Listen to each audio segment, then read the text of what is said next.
বাপ, চিনা দরকার ছিল যাকে, চিনলেন না তাকে।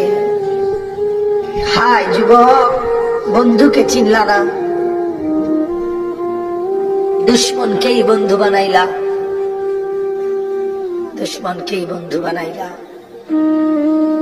আপন বন্ধু যিনি তাকে চিনলা না, দুশ্মনকেই গ্রহণ করলা। চেহারায়, সুরতে, চলনে বলনে, আচারে উচ্চারণে বেঈমান যেভাবে সাজায় দেয়, তুমি তাকেই গ্রহণ করলা। আল্লাহর নবী বলেন, রব্বুল আলামিন, আমি যদি বসে যাই হাসরের এই বিরাট ময়দানে, আমার উম্মতের জন্য দৌড়াবে কে? আমার কোথায় কোন উম্মত গুনার কারণে, নাফরমানির কারণে আটকে যায় কিনা?